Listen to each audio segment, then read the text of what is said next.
Bonjour frères et sœurs dans le Seigneur, c'est votre serviteur et votre frère Michel Abraham. Nous allons évoquer un sujet aujourd'hui que nous avons déjà évoqué sur cette chaîne, mais qui est vraiment primordial et important, et qu'à cause de la religion,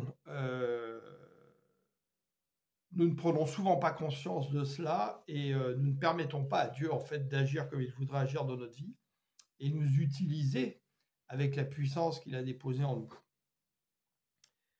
C'est le fait de bien comprendre que la religion, et en particulier par rapport à l'Église qui a formaté le monde, l'Église catholique, et je parle de l'institution. Alors attention, je vous mets vraiment quelque chose de très important en tête. C'est pas parce que l'Église catholique, dans son fondement même, est une fausse Église, c'est-à-dire une Église qui n'est pas de Christ, qu'il n'y a pas des brebis de Christ dans cette Église, comme il y en a dans des églises évangéliques, protestantes et tout ce que vous voulez, mais qui sont des églises des hommes, mais des brebis du Seigneur sont dedans. Mais comprenons bien que si nous mettons notre confiance dans des églises des hommes au lieu de mettre notre confiance en Christ et dans le corps spirituel du Christ, qui est informel, qui n'est pas un temple fait de main d'homme, nous serons toujours davantage sous l'emprise des hommes. Nous mettrons notre confiance plus dans les hommes, plus dans des institutions, plus dans des églises, bâtiments, plus dans tout ce que vous voulez, des ministères qu'en Dieu. Et là, nous venons limiter Dieu. Donc faisons attention. Et cette église nous a sans arrêt parlé de la Sainte Trinité. Waouh, alléluia. Cherchez le mot Sainte Trinité dans votre Bible. Partout, il est dit le contraire, par la bouche de Christ lui-même et par la bouche de ses apôtres. Dieu est 4 en 1. Le Père, le Fils, le Saint-Esprit et vous, croyant par la foi. C'est ça le corps du Christ.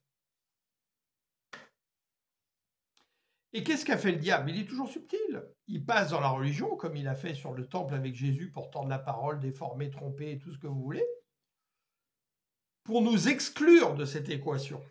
Or, quand il manque un membre dans l'équation, comment vous faites pour résoudre l'équation? C'est pas possible. Alors, remettons ce membre dans l'équation, et c'est vous ce membre. Alors, remettez-vous dans l'équation. On va lire la parole. On va pas mal lire la parole aujourd'hui, mais c'est important. Qu'est-ce que dit le Seigneur dans Jean 13? Vous m'appelez maître et seigneur, et vous avez raison, car je le suis. Donc là, en fait, il est en train de dire, je suis le Seigneur. En hébreu, Yahweh Adonai. Si donc moi, le Seigneur et le Maître, je vous ai lavé les pieds, c'est-à-dire que je me suis abaissé devant vous, vous devez vous aussi vous laver les pieds les uns aux autres. Je viens de vous donner un exemple pour qu'à votre tour, vous agissiez comme j'ai agi envers vous. Que vous agissiez comme j'ai agi envers vous. Vraiment, je vous l'assure, un serviteur n'est jamais supérieur à son maître, ni un messager plus grand que celui qui l'envoie. Si vous savez ces choses, vous êtes heureux à condition de les mettre en pratique. D'accord? Que va-t-il dire dans Jean 17? Je ne prie pas pour eux seulement, mais aussi pour ceux qui, grâce à leur parole, puisque nous devons être des témoins de Christ et de l'Évangile, dans la vérité de l'Évangile, donc de l'esprit de la prophétie, croiront en moi, afin que tous soient un. Comme toi, Père, tu es en moi et moi en toi, qu'eux aussi soient en nous, afin que le monde croie que tu m'as envoyé. Moi en eux et toi en moi. Comment on peut être un avec le Père et le Fils? Par l'Esprit du Seigneur qui enveloppe tout ça, le Saint-Esprit, qui nous conduit dans toute la vérité. Lisons autre chose. Alors là, je vous conseille vivement, après cette émission, mais vraiment de le méditer profondément. De méditer Éphésiens 4 et Éphésiens 5, où beaucoup de choses sont dites que vous voyez aujourd'hui dans les assemblées. Ne le lisez pas à la lettre, mais essayez de comprendre l'esprit qui est derrière. Alors, que dit le Seigneur par la bouche de son apôtre Paul? Moi, qui suis prisonnier à cause du Seigneur, je vous demande donc instamment de vous conduire d'une manière digne de l'appel qui vous a été adressé. Soyez toujours humbles, comme des serviteurs, empreints de douceur et patients. Supportez-vous les uns les autres avec amour. On parle de l'amour de Dieu, pas l'amour humaniste. C'est un amour qui veut que personne ne se perde. Efforcez-vous de conserver l'unité que donne l'Esprit, donc le Saint-Esprit, dans la paix qui vous lie les uns aux autres, un corps spirituel. Il y a un seul corps et un seul esprit, de même Dieu vous a fait venir à lui en vous donnant une seule espérance, celle à laquelle vous avez été appelés. Écoutez bien. Il y a un seul Seigneur, une seule foi qui est dans le Seigneur, un seul baptême au nom du Seigneur, un seul Dieu et Père de tous qui règne sur tous, qui agit par tous et qui est en tous. 4 en 1. Après, il nous parle justement des dons à travers ce qu'on appelle aujourd'hui des ministères. Comprenez bien que ces dons, donc, celui qui a fait don de certains comme apôtres, d'autres comme prophètes, d'autres comme prédicateurs de l'évangile et d'autres encore comparables à des bergers comme enseignants, il a fait don de ces hommes pour que les membres du peuple saint soient rendus aptes à accomplir leur service, Pas écouter et être juste des spectateurs, il y a quelque chose à faire derrière tout ça, en vue de la construction du corps de Christ. Ainsi, nous parviendrons tous ensemble à l'unité de la foi et dans la connaissance du Fils de Dieu. La connaissance du Fils de Dieu, ça doit être notre premier objectif quand on cherche Christ.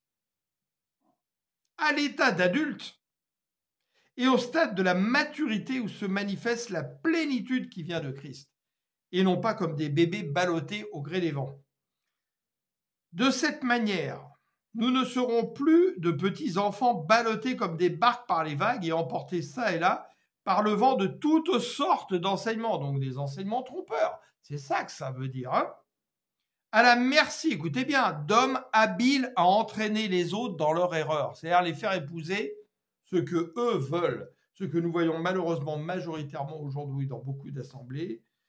Et cela se produit énormément, malheureusement, dans un pays que j'aime beaucoup, qui est l'Afrique. Et c'est terrible, parce que nous idolâtrons des ministères, des pasteurs, qui viennent tordre habilement la parole. Et j'en suis le premier témoin, parce que j'en ai été la victime, et Dieu m'a envoyé volontairement dans ces assemblées, parce qu'il voulait voir si j'avais vraiment l'amour de la vérité en moi, et qu'à un moment donné, le Saint-Esprit en moi me dise « chose qui ne va pas là ». Regarde ma parole, qu'est-ce que dit ma parole? Est-ce que tu entends ça dans ma parole? Regarde ce qu'ils font, regarde leur comportement, regarde leurs fruits. Est-ce que c'est les fruits que j'ai décrits? Interrogez-vous. Dieu travaille par le renouvellement de notre intelligence dans sa connaissance et dans sa plénitude. Au contraire, en exprimant la vérité dans l'amour, nous grandirons à tous égards vers celui qui est la tête, Christ. La vie en Christ. Voici donc, verset 17, Éphésiens 4, voici donc, je vous dis, ce que je vous déclare au nom du Seigneur. Vous ne devez plus vivre comme les païens, qui, suivant leurs pensées vides de sens, ils ont en effet l'intelligence obscurcie et sont étrangers à la vie de Dieu, que Dieu donne, à cause de l'ignorance qui est en eux et qui provient de l'endurcissement de leur cœur. Ayant perdu tout sens moral, ils se sont livrés à l'inconduite pour se jeter avec frénésie dans toutes sortes de vices. Alors là, quand les gens lisent cela, tout de suite, ils voient, je sais pas, des vices sexuels. Mais il n'y a pas que ça. Il y a plein de choses dans les vices, qui sont des convoitises et des convoitises du monde. Mais vous, ce n'est pas ainsi que vous avez appris Christ, puisqu'on vous a fait savoir ce qu'il est. Vous a-t-on fait savoir ce qu'il est? Cherchons-nous ce qu'il est? Avons-nous soif et faim de la connaissance de Christ? Point d'interrogation. Et qu'on vous a enseigné, dans le cadre de votre union avec lui, ce qui est conforme à la vérité, il n'y a d'autre vérité qu'en Christ, et qui est en Jésus. Cela consiste, écoutez bien, à vous débarrasser de votre ancienne manière de vivre, celle de l'homme que vous étiez autrefois et qui se corrompait en suivant ses désirs trompeurs, et à être renouvelé quant à votre esprit et à votre intelligence, et à vous revêtir de l'homme nouveau, donc l'homme qui est censé être à l'image de Christ, créé conformément à la pensée de Dieu, donc la pensée qui se véhicule dans le Christ, pour être juste et saint conformément à la vérité. Alors là, je fais une petite aparté qui est très importante, parce que justement, j'aime l'Afrique, j'aime les Africains, et quand je leur dis, ça leur plaît pas pour beaucoup. D'autres, oui, disent, tu as raison, frère. Vous vous appelez tous papa, entre vous. Vous appelez votre pasteur papa. Mais qu'est-ce que c'est que ça? Qu'est-ce que vous a dit le Seigneur? N'appelez personne sur la terre votre Père. N'appelez personne sur la terre Seigneur, Maître, direct, tout ça. Vous ne devez pas le faire. C'est marqué, c'est écrit. Et là, quand vous leur dites ça, oui, mais tu comprends, c'est notre tradition. Qu'est-ce que vient de dire la parole? Débarrassez-vous de votre ancienne manière de vivre, de l'homme que vous étiez autrefois. L'homme nouveau est revenu. Vous venez justifier votre erreur en plus et la confirmer devant Dieu. Arrêtez tout cela. Arrêtez tout cela. Quand je suis allé la dernière fois en Afrique, j'arrive dans l'assemblée d'un pasteur que j'aime beaucoup, un petit pasteur, je parle au niveau des hommes, parce qu'il n'a pas une église de 300 membres, etc., mais qui fait un vrai travail en profondeur. Et des jeunes qui avaient 20-30 ans de moi, oh papa, bientôt à se prosterner devant moi. Je dis, mais qu'est-ce que vous faites? Arrêtez ça! Que dit la parole? Vous êtes tous frères. Je suis pas votre père. Vous en avez qu'un seul, il est là-haut. Vous insultez Dieu. Vous désobéissez à la parole de Christ. Et arrêtez de justifier vos traditions. Dieu nous appelle en tant qu'hommes nouveaux à balayer les traditions, balayer les coutumes, balayer tout ce qu'on vous a appris qui n'est pas de Christ. Et les églises catholiques, je le disais à une sœur que j'adore, qui est catholique, avec qui on fait des repas, avec des amis et tout. Mon père n'a pas pu venir manger avec nous. Mais qu'est-ce que... Je dis, arrête donc ça, mon père. Il est là, ton père, là, en Christ. Il est au milieu de nous. Mais celui dont tu parles, mon père, c'est un prêtre, c'est un frère, c'est un homme. Arrête de l'appeler mon père. Arrêtez d'appeler vos évêques mon Seigneur. Vous désobéissez à Dieu. Oui, mais tu comprends quoi? T'es plus attaché à l'institution? T'es plus attaché aux hommes qu'à Dieu? Et tu voudrais que Dieu t'utilise? Mais il peut pas t'utiliser, t'es pas utilisable. Demande à Dieu de te briser dans tout ça, de te renouveler ton intelligence. Arrêtez, je vous en prie.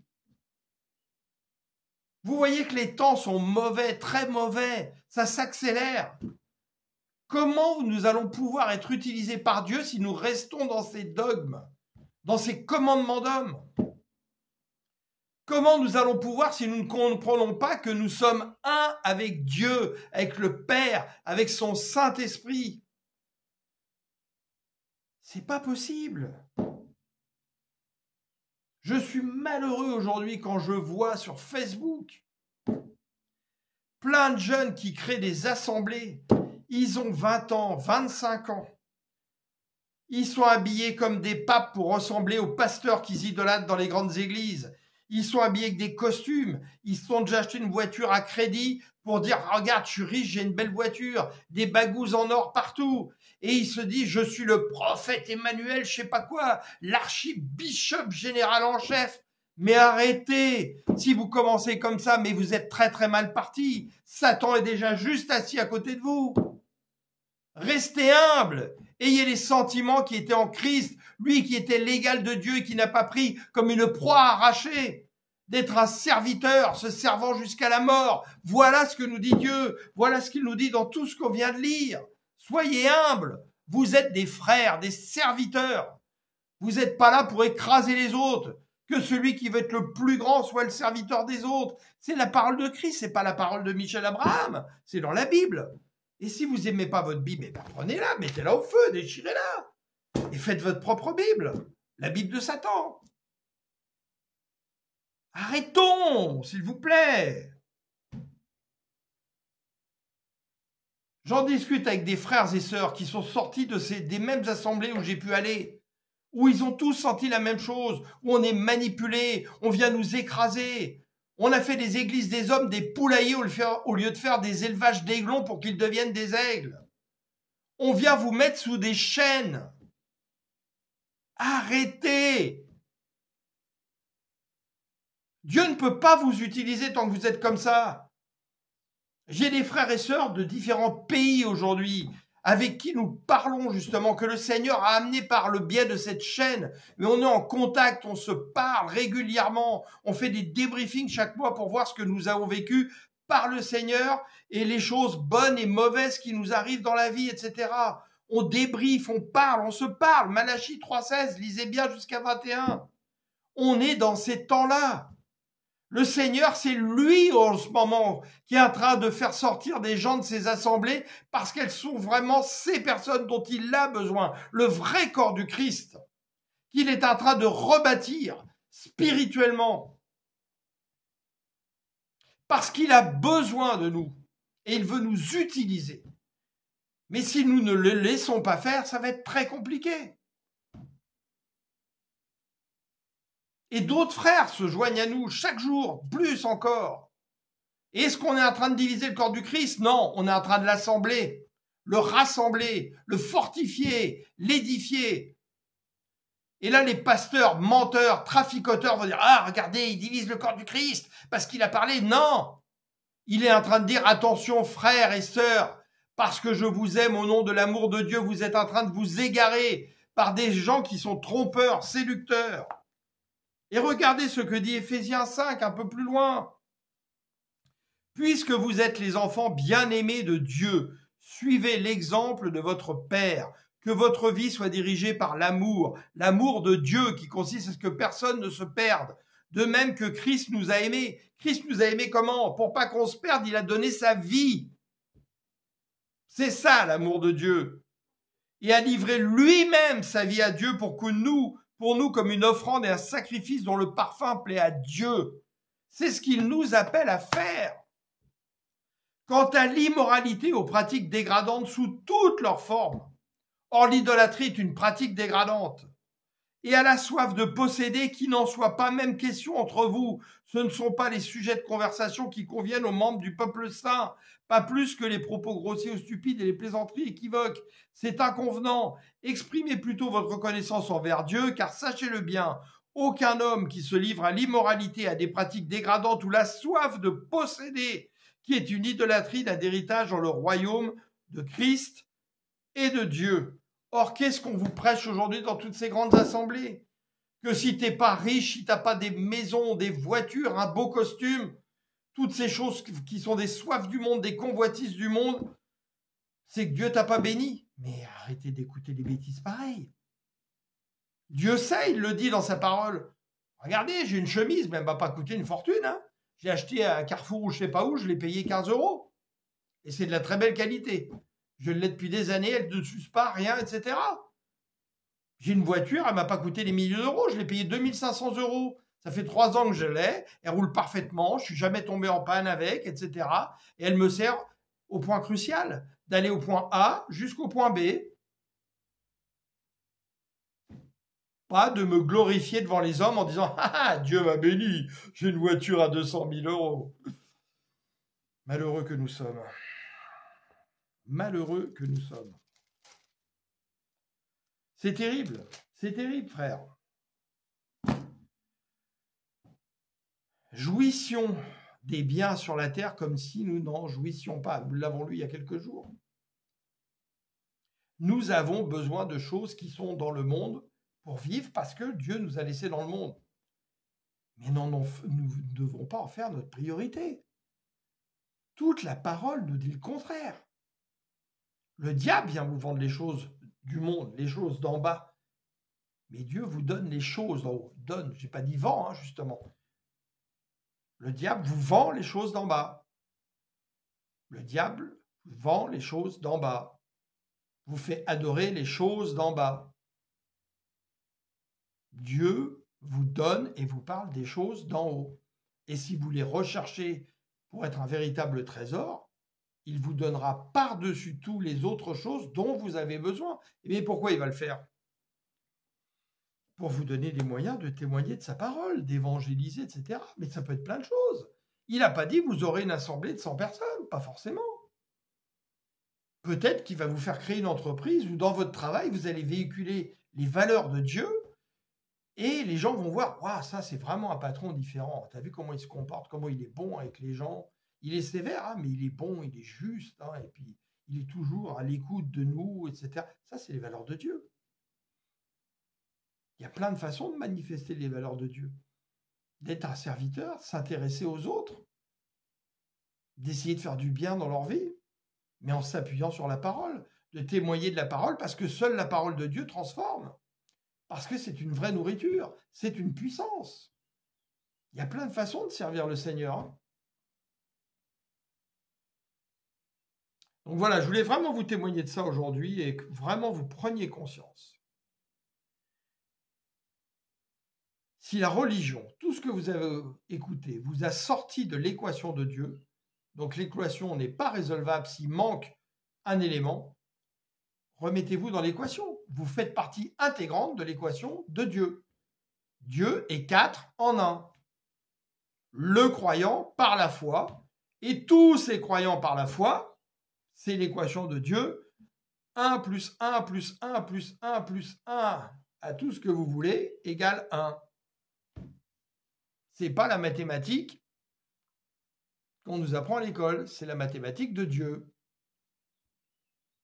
Et c'est ça le corps du Christ. Si nous sommes un, comme il est un, par des liens invisibles tissés par l'Esprit du Seigneur qui fait en sorte que nous marchons